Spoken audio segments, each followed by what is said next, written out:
Bom dia, irmãos, graça e paz a todos. Vamos, nesse momento, convido os irmãos a adorarmos a Deus, né?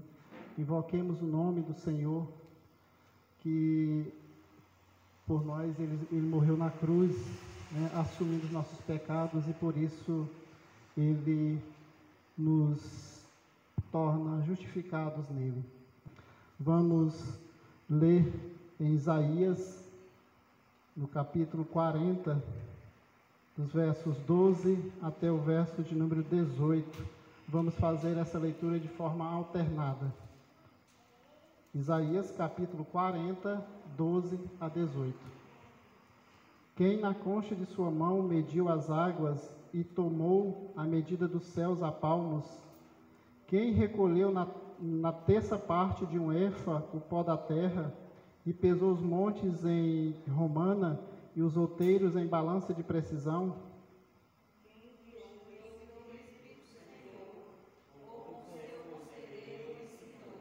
Com quem tomou ele conselho para que lhe desse compreensão? Quem o instruiu na vereda do juízo e lhe ensinou a sabedoria e lhe mostrou o caminho de entendimento?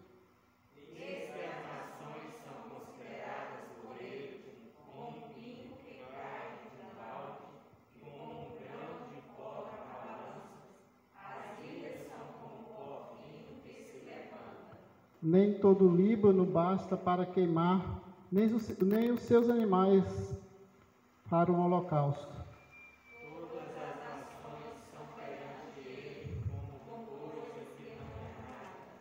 Ele as considera menos do que nada, como um barro. Com quem comparareis a Deus? Ou que coisa semelhante confrontareis com ele? Então essa é a pergunta de Isaías. Com quem compararemos Deus, né? Ou com que coisa semelhante confrontareis com ele? Isaías começa aqui com perguntas, né? Uma série de perguntas enfáticas e retóricas, porque ele já sabia a resposta, né? Ninguém fez, né? Mas Deus, ele é inescrutável e onipotente sobre toda a sua criação, né? Deus, ele sabe todas as coisas, ele é onisciente, né? O Rei Criador, ele é soberano sobre todas as forças humanas.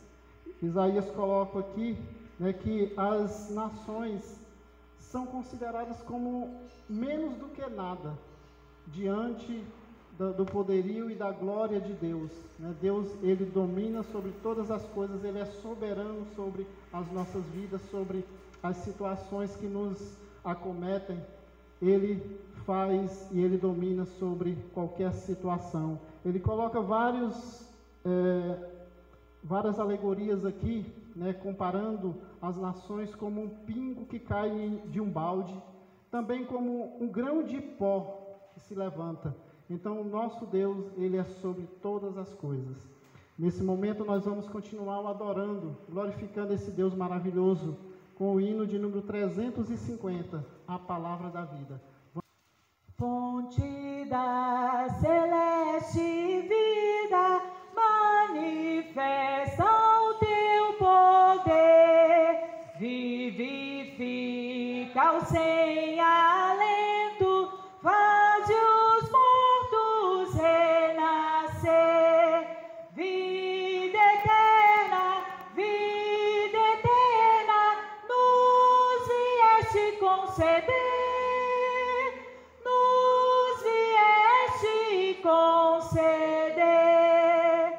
Ao abrirmos o teu livro, dele emane a luz dos céus, esclarece todo engano e dos erros livra os teus, ilumina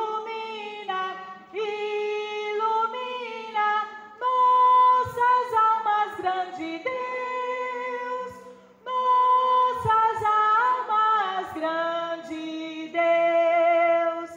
Na leitura desta Bíblia,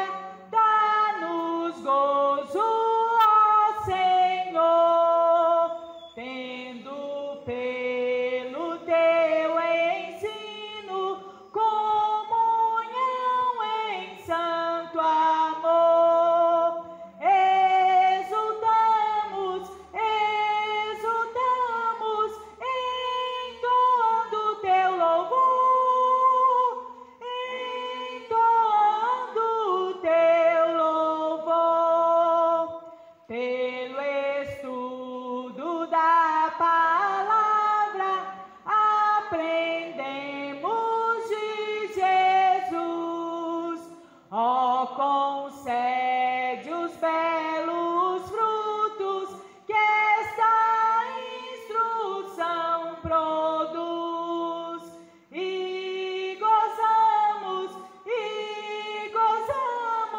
alegria, vida e luz, alegria, vida e luz. Amém.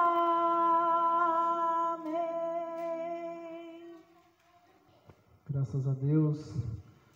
O Salmo de número 51, 7 a 12, vai nos falar da seguinte maneira: purifica-me com esopo e ficarei limpo, lava-me e ficarei mais alvo que a neve. Faze-me ouvir júbilo e alegria, para que exultem os ossos que esmagaste. Esconde o rosto dos meus pecados e apaga todas as minhas iniquidades. Cria em mim, ó Deus, um coração puro e renova dentro em mim um espírito inabalável. Não me repulses da tua presença, nem me retires o teu Santo Espírito. Restitui-me a alegria da tua salvação e sustenta-me com o espírito inabalável. Que a nossa oração seja como o do salmista, né? Que o Senhor possa purificar-nos. Somente Ele pode purificar e nos limpar. Somente Ele pode apagar todas as nossas iniquidades, todos os nossos pecados e tudo aquilo que nós fazemos contra a sua palavra, contra a sua vontade. Bom dia, meus irmãos. Que bom poder rever cada um de vocês. E nesse momento de louvor, de adoração ao nosso Deus, vamos nos entregar, vamos agradecer a Deus, vamos louvá-lo pelos seus grandes feitos. É muito bom estar novamente na casa do Senhor e por isso nós vamos cantar com alegria que Ele é o nosso amigo fiel.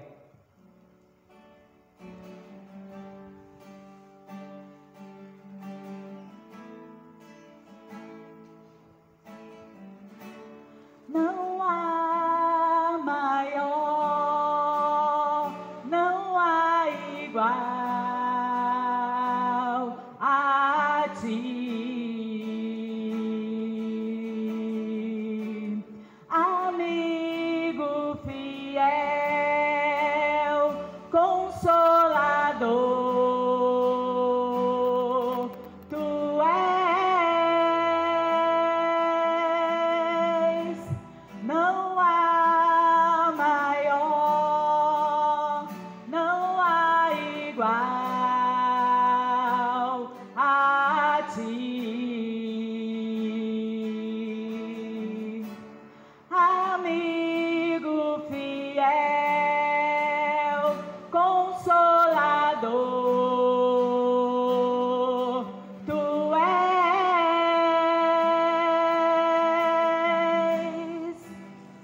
Eu quero me entregar,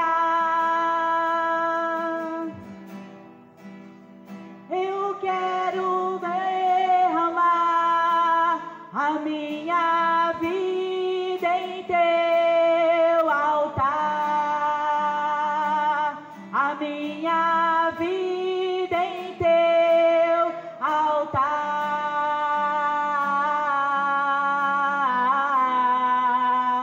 Eu quero me entregar, eu quero derramar a minha vida em teu altar, a minha vida em teu altar. Atrai-me, Senhor, eu correrei para ti. Em teus braços de amor me esconderei. Atrai-me, Senhor. Atrai-me, Senhor, eu correrei para ti. Em teus braços de amor me esconderei. Atrai-me,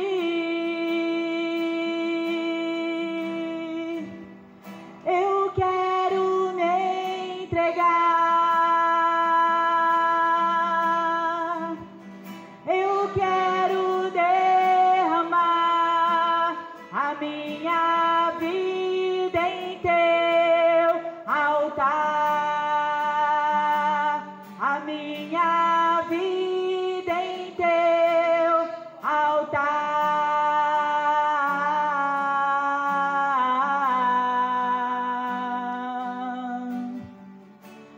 Tu me sondas e conheces,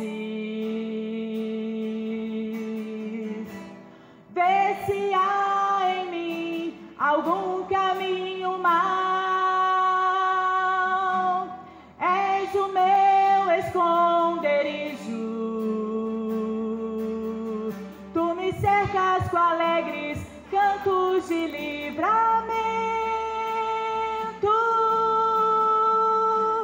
Não há maior, não há igual a ti, amigo fiel, consolador, tu és. Atrai-me, atrai-me, Senhor, eu correrei para ti. Em teus braços de amor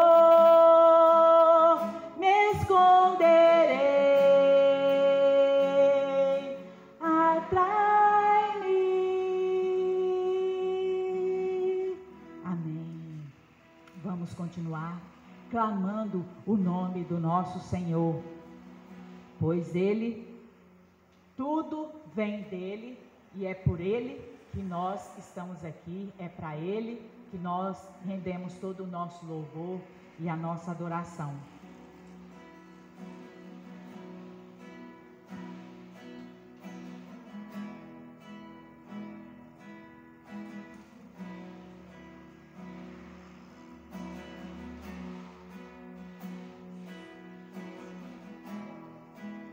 A ti eu vou clamar, pois tudo vem de ti e tudo está em ti. Por ti vou caminhar, tu és a direção,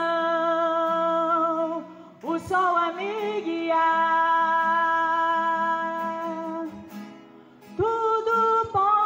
Passar,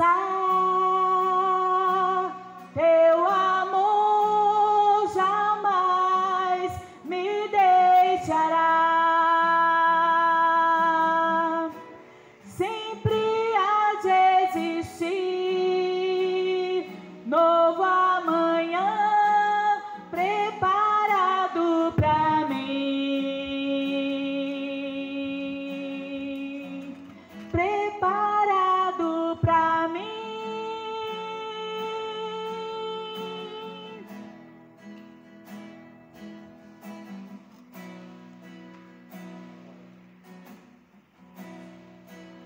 A ti eu vou clamar, pois tudo vem de ti e tudo está em ti. Por ti vou caminhar, tu és a direção, o sol a me guiar. Tudo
Senhor nosso Deus e Pai, nós queremos continuar, ó Deus, te louvando, te adorando, ó Deus, pelo que o Senhor é, pelo que o Senhor tem feito e pelo que o Senhor fará sobre as nossas vidas, ó Pai. Obrigada por esta oportunidade de poder ver os nossos irmãos, de estarmos juntinhos, ó Pai, em comunhão, em adoração a Ti, com alegria, ó Deus. Muito obrigada, Senhor, porque o Senhor tem nos sustentado, o Senhor tem firmado a nossa fé em Jesus Cristo, ó Deus, e por isso nós estamos aqui, ó Deus, com os nossos corações muito alegres, ó Pai, de poder ouvir a Tua palavra de pertinho, ó Deus, com os nossos irmãos, ó Pai, aprendermos mais de Ti, ó Deus. Continue, ó Pai, falando aos nossos corações, continue nos ensinando, continue nos moldando, ó Pai, para a honra e glória do Teu santo nome, ó Deus. Fale aos nossos corações nesta manhã, ó Deus, e continue, ó Pai, fazendo transformação nas nossas vidas. Abençoe o Teu povo, ó Pai, nesta manhã reunido, ó Deus, para aprender mais de Ti, ó Pai. Sê com aqueles que não puderam vir, ó Deus, e que em nome de Jesus o Senhor faça com que isso tudo que está acontecendo possa passar, ó Deus, para que nós possamos realmente estarmos pertinhos uns dos outros, ó Deus, auxiliando uns aos outros, fortalecendo, ó Pai, da forma como Jesus tem nos orientado, ó Deus, que nós temos que ter um coração amável, atencioso, zeloso, piedoso, ó Deus. Em nome de Jesus, faça isso nas nossas vidas a cada dia, ó Pai. Em nome de Jesus é que nós oramos. Amém.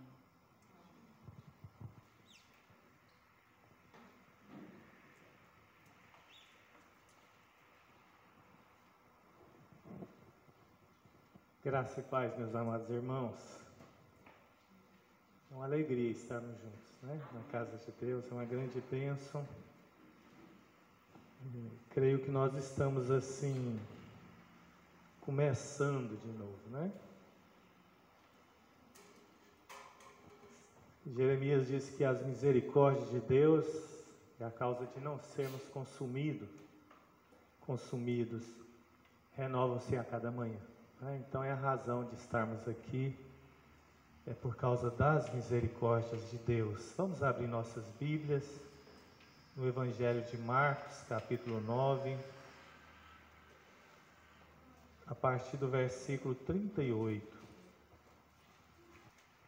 Meus irmãos, nesse texto, ele faz parte, esse texto faz parte da sequência.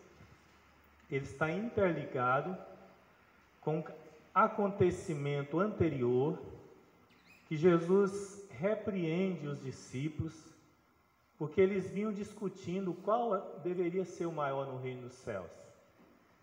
Então os irmãos meditaram, no domingo nós meditamos juntos, né, a pregação da palavra de Deus, que Jesus havia repreendido os discípulos, porque eles vinham, né, com essa discussão de quem era o maior no reino dos céus. Logo em seguida, os discípulos trazem essa questão, na representação agora não de Pedro, mas de João, sobre uma situação. Na verdade, ele faz uma colocação, mas a sua intenção é saber, de fato, a opinião de Jesus, o que é que Jesus pensava sobre isso, não é? Então, ele diz que havia um homem que estava expelindo demônios e os discípulos repreenderam esse homem, não é? Esse homem foi repreendido pelos discípulos, porque eles não eram seguidores do Senhor Jesus, porque eles não seguiam junto com Jesus.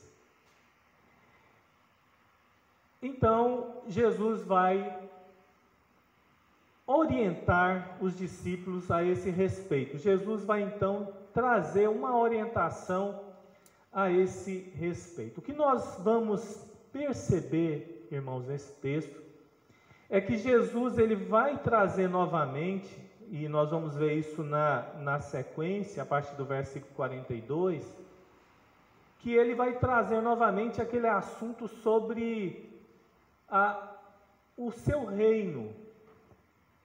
Quem fazia parte do seu reino, que eram os pequeninos, e como esses pequeninos deveriam ser tratados.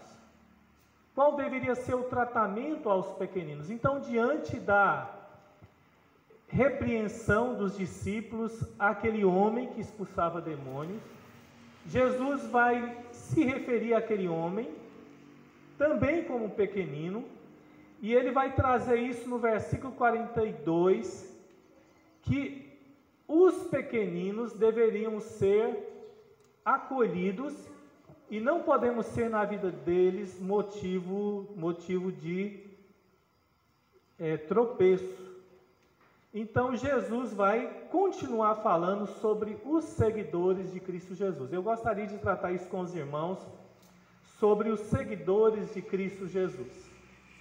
A primeira consideração sobre os seguidores de Jesus, e nós estamos usando esse texto, esse termo, esse título, esse tema, por causa do versículo 38, porque aqui diz, o qual não nos segue, e depois lá no final, porque não seguia conosco, Então,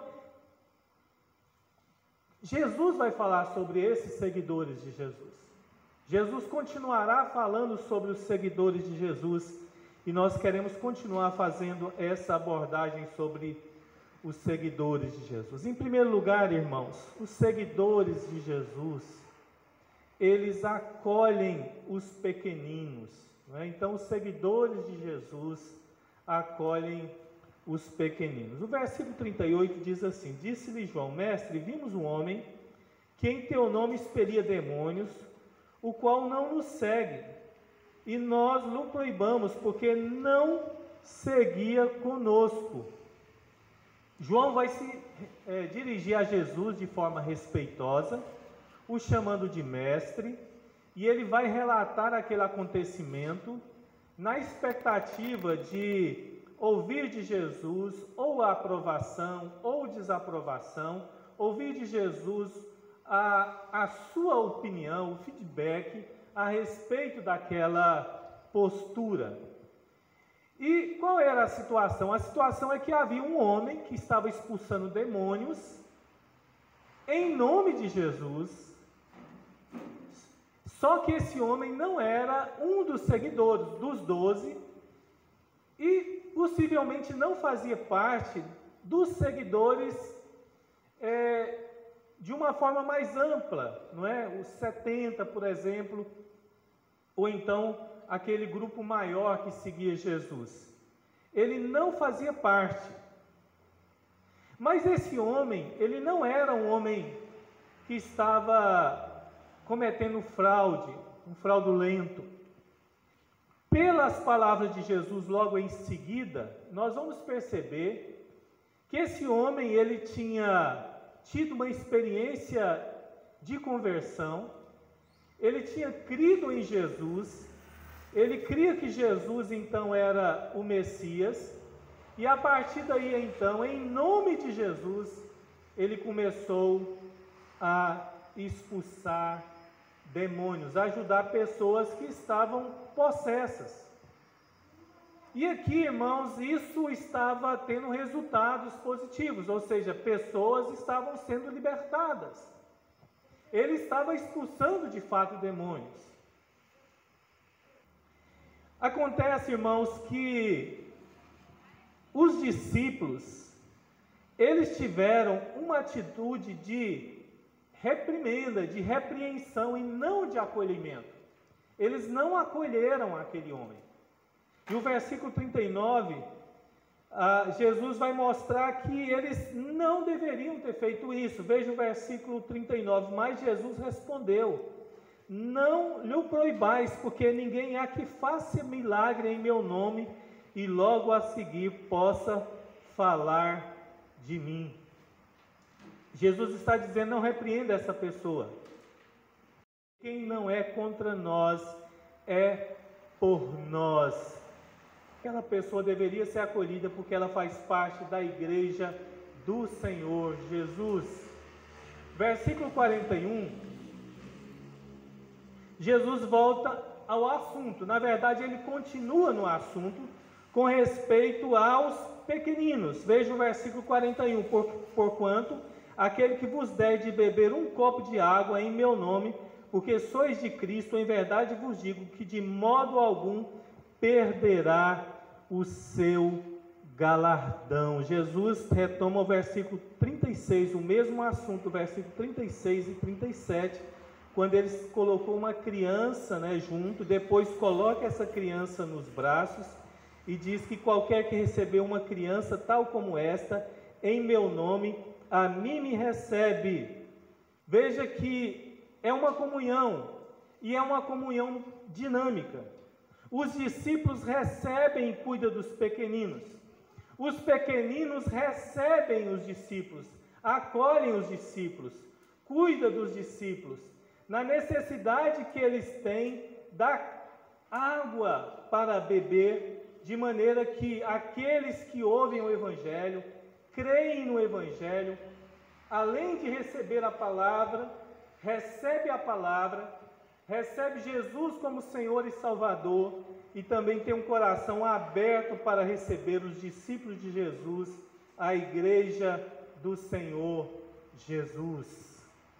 Que o texto, ele não está dizendo que aquele que simplesmente der um copo de água receberá o galardão. Mas aquele que der um copo de água em meu nome, esse receberá galardão. Porque na verdade nós sabemos que muitas religiões acham que a caridade em si e por si só lhe traz benefício. Existe até aquelas religiões que acham que a caridade por si só, a bondade por si só traz a salvação. Mas nós sabemos que a salvação é por meio de Cristo na cruz, e nós já falamos isso no domingo passado, quando nós referimos ao texto lá de Mateus capítulo 18, quando Jesus diz que para se tornar pequenino, é preciso a conversão. Ele diz: se vós não se converterdes e vos tornardes como uma criancinha, de modo nenhum entrareis no reino dos céus. E nós nos tornamos novas criaturas através da obra regeneradora do Espírito Santo de Deus, através do novo nascimento que Deus opera em nós. Então a salvação é por meio de Jesus. E agora Jesus está dizendo também que as boas obras também é em seu nome. Que as boas obras por si só, elas não são suficientes para trazer galardões, mas elas precisam ser em nome de Jesus. Nós já falamos que em nome de Jesus é uma realidade. É uma conexão espiritual com a realidade. Diz respeito a estarmos em Cristo e vivermos em Cristo para a glória de Cristo. E nós vamos entender, irmãos, melhor essa verdade quando nós lemos Efésios capítulo 2, versículo 10. Lá vai dizer que nós somos novas criaturas, feitas em Cristo Jesus, para andarmos em boas obras, os quais Deus nos preparou para elas anteriormente. Ou seja, Deus nos salva, nós sabemos que lá o texto fala isso: pela graça sois salvos mediante a fé, isso não vem de vós, mas é dom de Deus, que a salvação é por meio de Cristo, e o texto logo em seguida diz: porque somos feituras dele, criados em Cristo Jesus, para as boas obras, as quais Deus nos preparou para que andássemos nela. Ou seja, as obras que nos traz galardões são aquelas obras feitas em Cristo Jesus, relacionadas à nossa comunhão com Cristo Jesus. E Jesus, irmãos, ele toma aqui um termo solene, quando ele diz em verdade, não é? Tem momentos que a Bíblia diz em verdade, em verdade. Ele está falando desse termo solene, né? Ele está dizendo verdadeiramente, é como se ele dissesse amém. né? Eu vos digo que de modo algum perderá o seu galardão. Ele está dizendo que aquele que faz isso em nome de Jesus, aquele que é tomado pelo amor de Deus, pela graça de Deus, aquele que está com seu coração cheio de amor, e então ele compartilha esse amor servindo aos discípulos de Jesus. Amém, ou verdadeiramente não perderá o seu galardão. Não é? E aqui ele está confirmando o galardão através dessa atitude de amor. Galardão também, irmãos, é um reconhecimento público do próprio Jesus que há de se manifestar no seu retorno. Lá em Mateus capítulo 25, 34 a 35 diz: então dirá o rei aos que estiverem à sua direita: vinde, benditos do meu Pai, entrai na posse do reino que vos está preparado desde a fundação do mundo. Porque tive fome e me deste de comer, tive sede e me deste de beber, era forasteiro e me hospedastes. Então esses que são de Cristo, servem em nome de Cristo, esses receberá do Senhor o reconhecimento de ter servido e dado as suas vidas em serviço do Senhor Jesus. A segunda consideração que nós fazemos sobre os seguidores de Jesus é em relação ao perigo de ser tropeço, né? O perigo de ser tropeço. Veja o versículo 42. E quem fizer tropeçar um destes pequeninos crentes, melhor lhe fora se lhe pendurasse ao pescoço uma grande pedra de moinho e fosse lançado no mar. Irmão, Jesus vai falar da gravidade do que é você ser pedra de tropeço para os seus pequeninos, para os pequeninos crentes. Não é? Essa expressão, ela é uma expressão carinhosa para se referir aos discípulos do Senhor Jesus. E Jesus então está dizendo que fazer tropeçar esses pequeninos, fazer desviar esses pequeninos do caminho do Senhor, é mais grave do que você fazer mal à própria vida. Aqui não há nenhuma insinuação a você fazer mal à sua vida. É apenas uma figura de linguagem. Jesus gosta de usar muito isso para representar a gravidade. Ou seja, nós gostamos da nossa vida. Nós não queremos fazer mal à nossa vida. Nós não queremos fazer mal a nós mesmos. E se a vida é importante, nós preservamos a vida, mas ele está dizendo que é mais grave você fazer tropeçar um pequenino, fazer desviar um pequenino do caminho do Senhor, do que você fazer mal a si mesmo. Uma coisa e outra são graves, mas Jesus está colocando o quão grave é alguém estar fazendo um pequenino tropeçar. A ideia aqui de pedra de moinho era uma pedra que era usada no moinho, que era movido a animal ou animais. Então era uma grande pedra redonda que uma pessoa só não poderia carregar.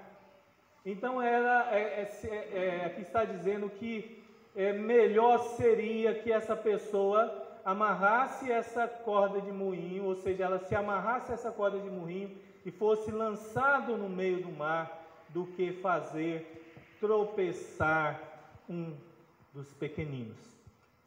Jesus ele vai repetir essa gravidade nos versículos 43, 45 e 47. Olhem comigo. E se a tua mão se faz tropeçar, corta, pois é melhor entrares maneta na vida do que tendo as duas mãos ires para o inferno, para o fogo inextinguível. Versículo 45. E se teu pé te faz tropeçar, corta, e é melhor entrares na vida aleijado do que tendo os dois pés e serem lançados no inferno. E versículo 47. E se um dos teus olhos te faz tropeçar, arranca-o. É melhor entrares no reino de Deus com o só dos teus olhos, do que tendo os dois seres lançados no inferno.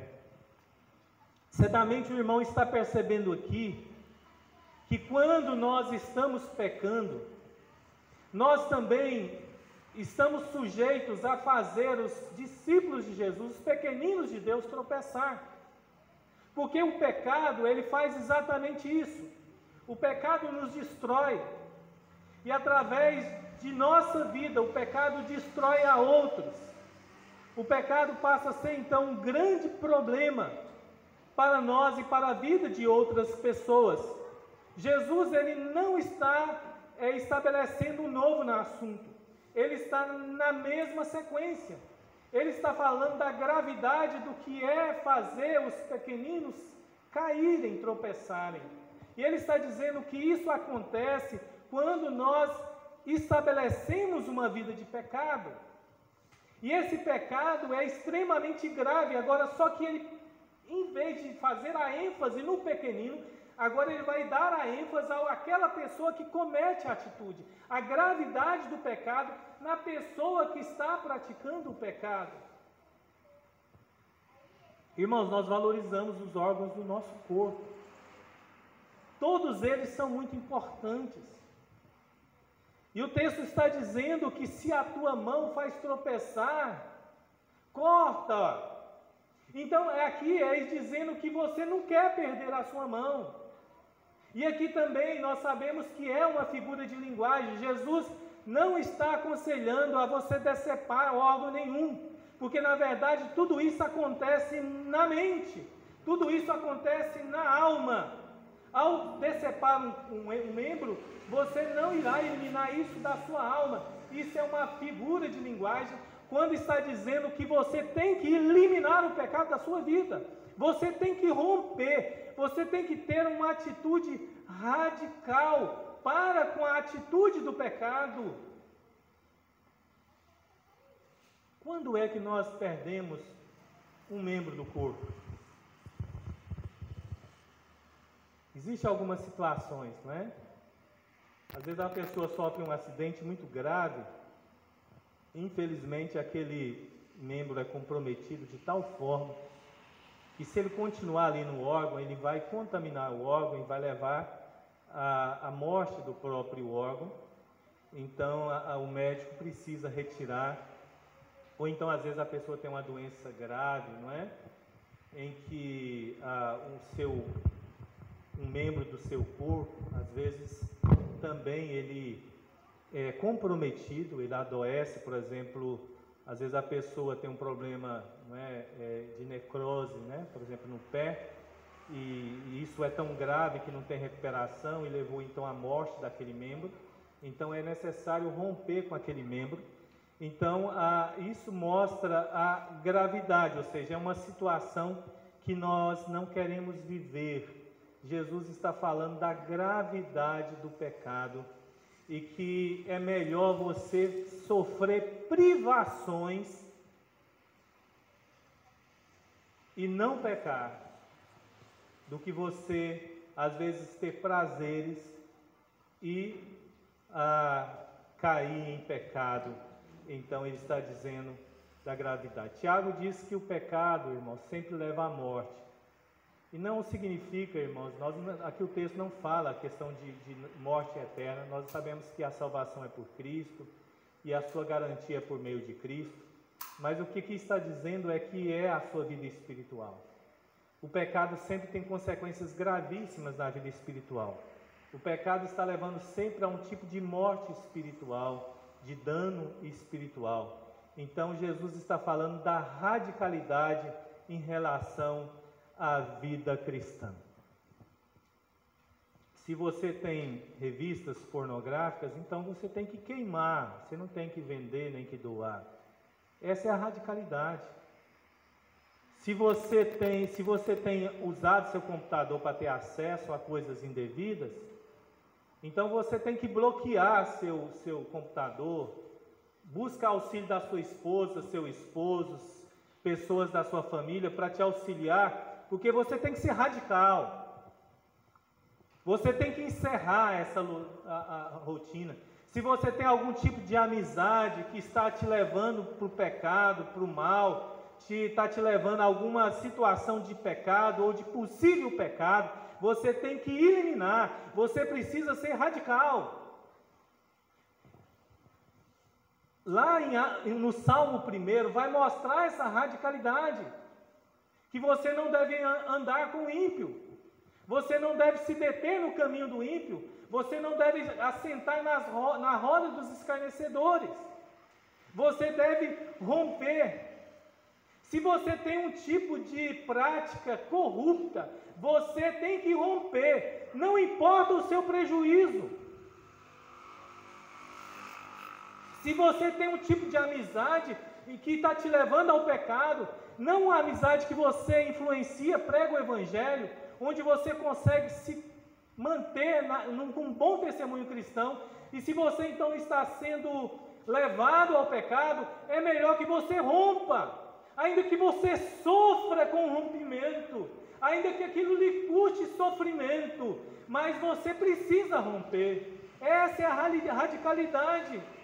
Se você tem um tipo de amizade que te leva à fofoca, você deve romper. Se você tem uma prática de falar mal, fofocar, usar sua boca para falar mal, você tem que calar essa boca, você precisa eliminar.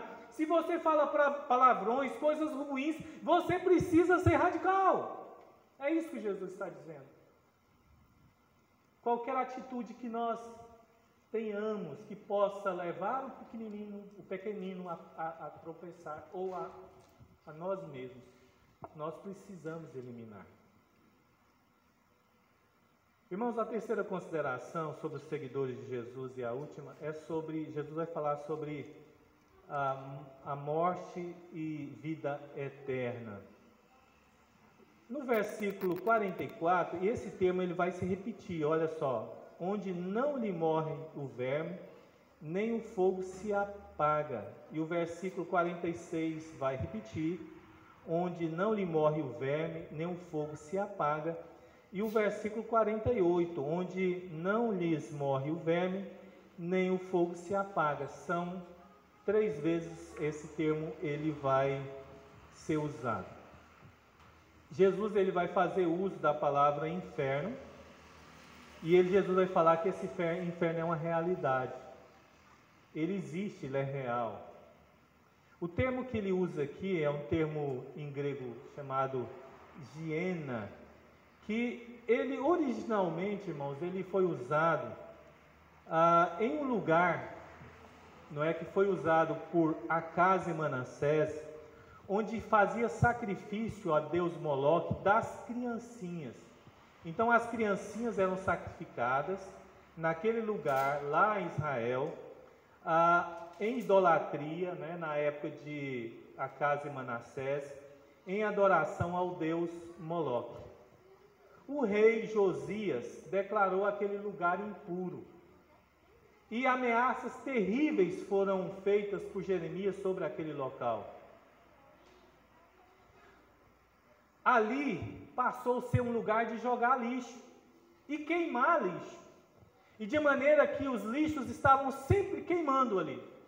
A cidade jogava, né, ali, era o lixão da cidade, e ali constantemente o fogo estava queimando os lixos. Então aquele lugar era chamado Gehenna, ou seja, que foi usado para inferno. Era um termo já usado, já conhecido. Mas Jesus ele vai dizer que no inferno o fogo é inextinguível, ou seja, o fogo nunca se apaga. E ele está dizendo também que o verme não morre, ele está descrevendo uma situação de sofrimento eterno. Jesus ele está dizendo, irmãos, que nós devemos levar com seriedade essa questão da realidade do inferno, e de fato é um lugar de muito sofrimento, onde o ímpio será lançado, onde a dor é eterna.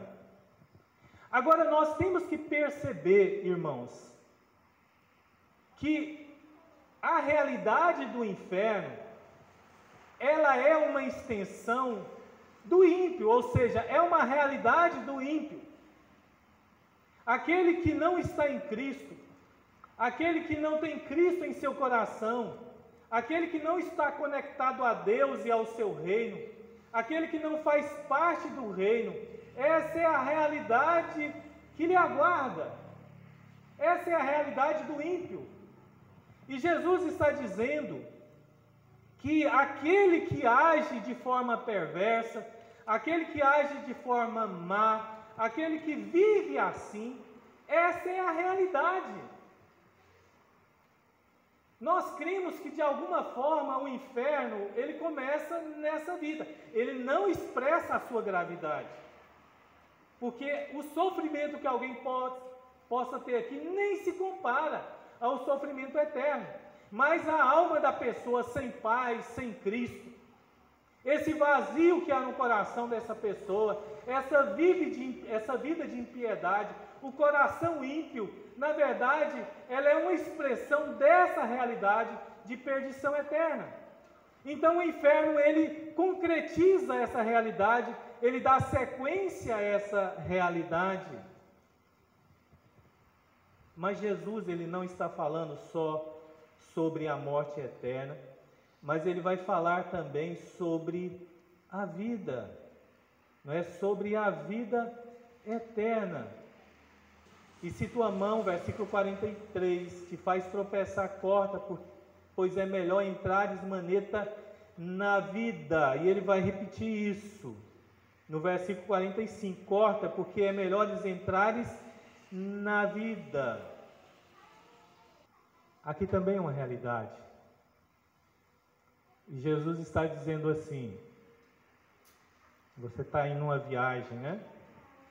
Você sai para uma viagem e você vai lá para o Maranhão, lá para São Luís. Aí fala assim: vá com prudência, não ultrapasse a velocidade, não seja imprudente, porque é melhor você chegar lá inteiro do que perder algum membro no seu caminho, ser acidentado no caminho e ter consequências no caminho.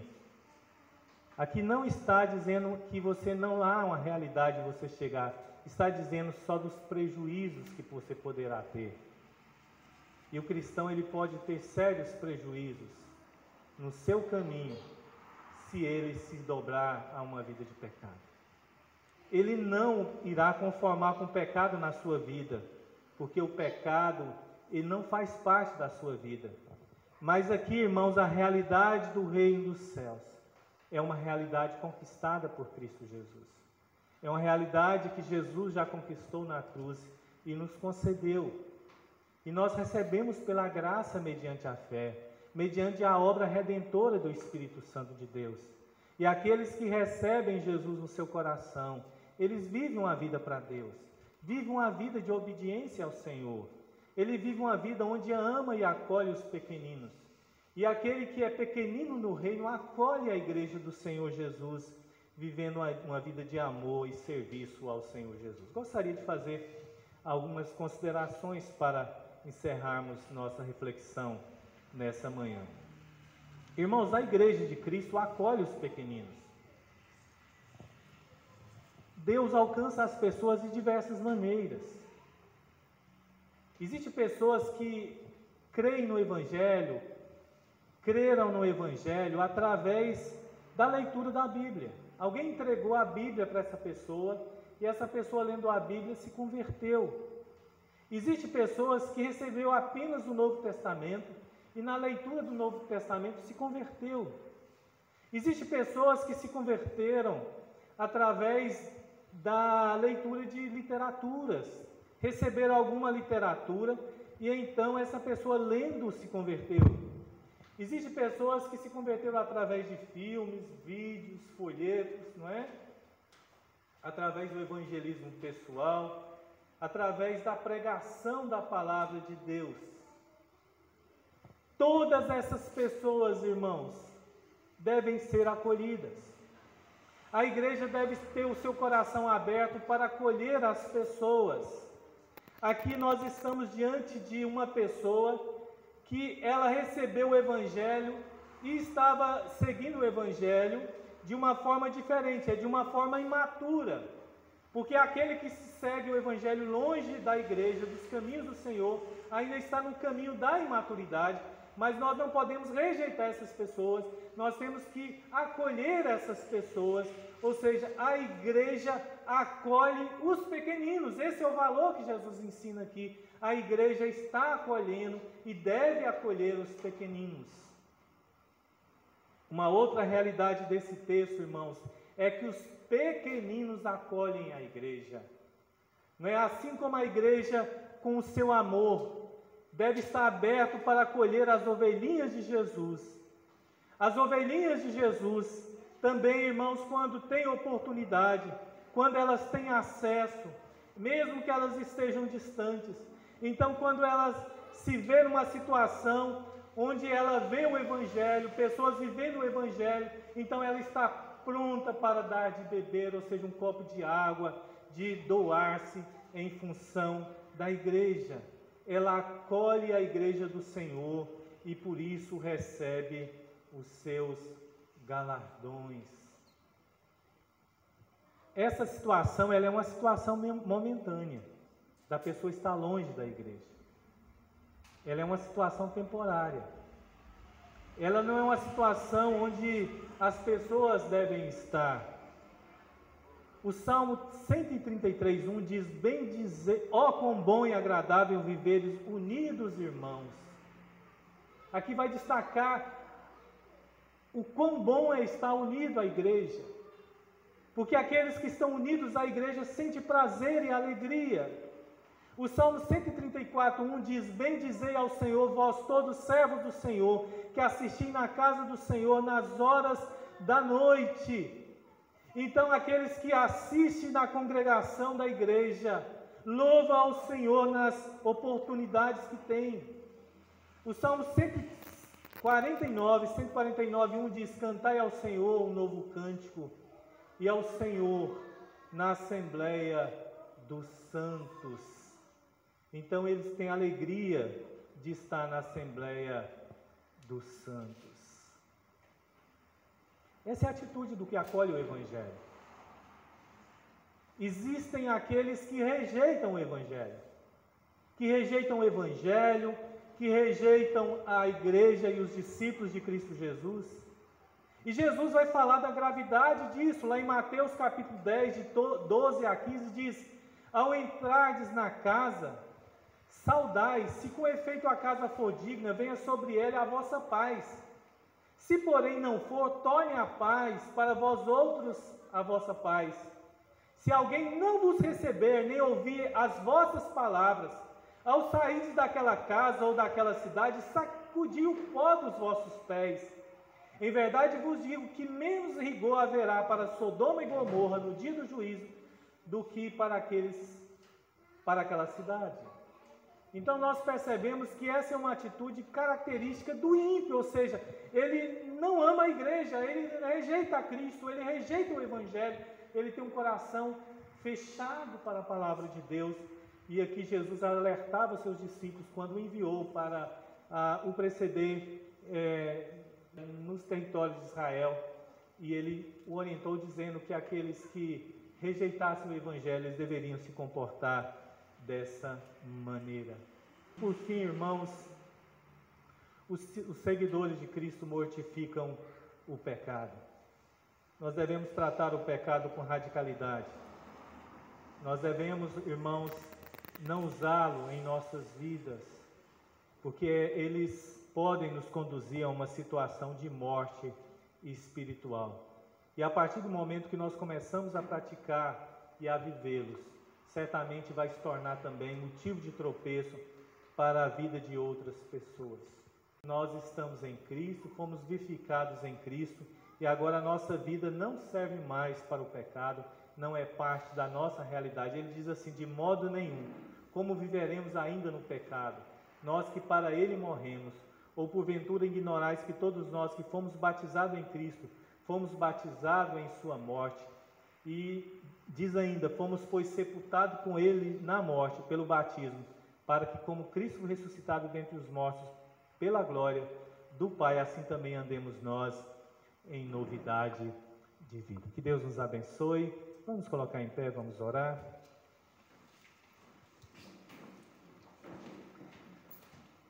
Nosso Deus e Pai, nós te louvamos pela Tua palavra, pelo privilégio de estarmos juntos nessa manhã e compartilharmos e meditarmos sobre a Tua palavra.